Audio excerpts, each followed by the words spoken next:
E eu posso começar perguntando aqui que a partir do primeiro homem, que é a criação de Deus, a criatura feita por Deus em total consonância com o Criador, que foi feito à sua imagem e semelhança, mesmo assim, o homem não conseguiu ter obediência suficiente para não cometer o pecado original. E a Bíblia trata toda essa narrativa do pecado, suas formas e seus efeitos. Eu queria começar a perguntar aqui com o pastor Madison, na verdade, já entrando num mérito aqui dos atributos de Deus também, que são os atributos comunicáveis de Deus. Eu começo a falar o seguinte, Deus é onipotente, onipresente e onisciente. Ele sabe de tudo. A pergunta é, sendo Deus onisciente, o pecado original, de alguma forma, fazia parte do plano perfeito de Deus para a humanidade? Okay. Essa é talvez uma das perguntas que fundamentam não só a nossa compreensão do que é a ramateologia, mas a própria soteriologia, que é a doutrina da salvação, e a própria doutrina da esperança da glória, elas são fundamentadas e justificadas a partir dessa compreensão. O que acontece? Dentro da teologia, do que nós chamamos do escopo teológico, do método sistemático, os teólogos que vieram antes de nós, eles tentaram organizar os temas das Escrituras a partir de blocos. Então, criou-se a soteriologia, a ramateologia, a pneumatologia e por aí vai. A ideia deles era tentar fragmentar para facilitar o estudo dessas doutrinas e assim os estudantes de teologia, os teólogos, pudessem compreender passo a passo toda a narrativa da redenção e da criação. Mas quando nós olhamos para a estrutura bíblica dos acontecimentos, a gente entende que elas estão entrelaçadas. O que eu quero dizer? Eu consigo ver Deus no exercício dos seus atributos, na mesma medida em que a cena do pecado original estava acontecendo em pleno paraíso, em pleno Éden. E as coisas acontecendo mesmo com todos esses atributos, dentre eles de Deus, a sua santidade, que não pode comungar com o pecado, por exemplo. E como isso se aplica na vida prática da igreja e da teologia? Pedro traz uma menção sobre a ideia da soberania e a sabedoria eterna e infinita de Deus.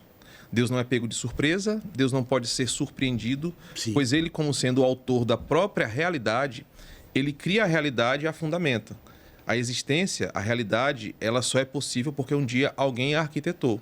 E quem fez isso foi o próprio Criador de todas as coisas, pois antes da própria realidade existir, havia apenas Deus. Sim. É o princípio fundamental da eternidade. Deus existia antes dos tempos. Então, a partir da criação, Deus elabora toda a trama, o drama, que nós vamos chamar assim, tem um escritor sobre cosmovisão cristã que chama o drama da redenção, ele elabora cada ponto. E dentro desse projeto, sim, a ideia da queda do homem estava no projeto de Deus e no drama das Escrituras. Não foi uma surpresa para o Criador a escolha que o homem fez deliberadamente por desobedecer a sua ordem, o seu decreto de Gênesis 2:15 e 2:17. Sim. Então, dentro desse aspecto, o pecado ele não traz a Deus um plano B. O dispensacionalismo ele apresentou uma forma de explicar o pecado, assim como para explicar a própria existência da igreja, dizendo que Deus foi pego de surpresa com a escolha do homem e que a escolha do homem levou Deus a pensar em um plano B. Mas quando nós olhamos a Escritura, a gente não percebe com clareza, a não ser com muitos contorcionismos Sim. hermenêuticos ali para dizer, Deus não sabia o que ia acontecer.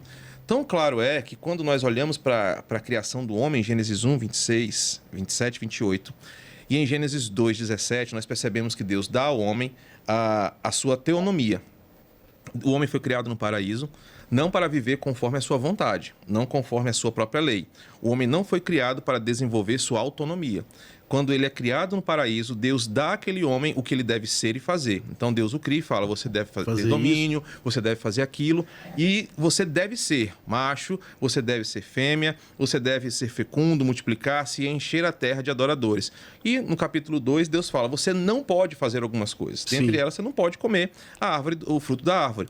Essa delimitação nós chamamos na teologia de teonomia. O Deus estabelece as normas, Deus estabelece a lei que o homem deve cumprir.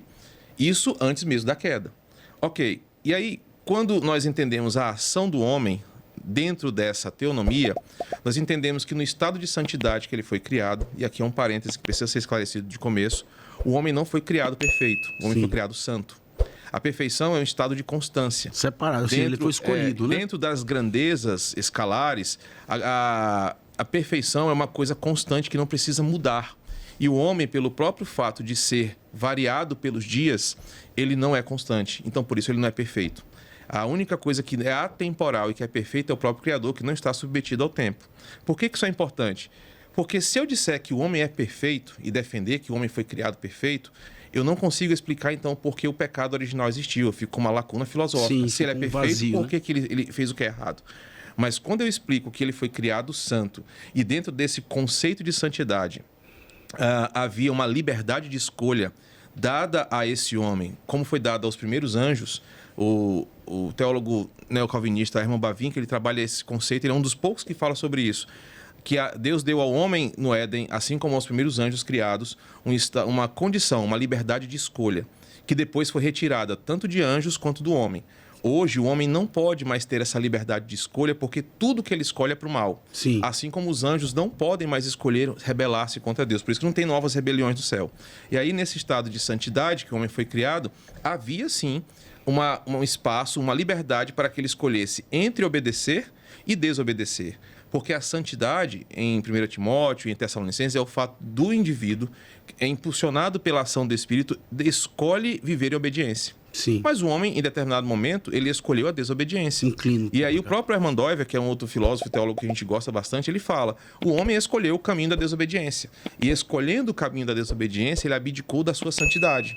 Então, dentro de tudo isso que aconteceu, Deus não foi pego de surpresa. Pois quando ele criou, ele já sabia de todo esse drama, tanto é que Pedro fala que o Cordeiro foi morto antes da fundação do mundo. Então, a ação de Cristo na cruz não foi um remédio para o pecado, como muita gente fala, que a ação de Cristo na cruz foi para remediar o erro de Adão. Não, Cristo não devia nada a Adão. Cristo não morreu na cruz para corrigir um erro de rota que aconteceu no Éden. Antes mesmo da própria queda existir, a Trindade Santa já havia articulado entre si a ideia de que um dia, para provar a sua justiça, o seu amor, e aí nós podemos falar de qual é a vertente, se era para provar a sua justiça, a sua graça ou o seu amor, o Cordeiro se entregou. Sim. Então, nessa maneira, Deus claramente sabia de todo esse drama, sabia de toda essa escolha, mas Deus não interferiu no sentido de obrigar Adão a fazer uma coisa ou outra. Essa liberdade de escolha dada aos nossos representantes federais, dada aos anjos que foram criados pelo Senhor, fazia parte da sua constituição de santidade. Quando isso acontece, então Deus retira isso dos anjos, retira isso dos homens e agora os homens são escravos da sua natureza. Sim, e agora eles só da sua própria escolha, e né? eles só escolhem agora aquilo que é dentro da sua natureza, que é pecaminosa. Sim.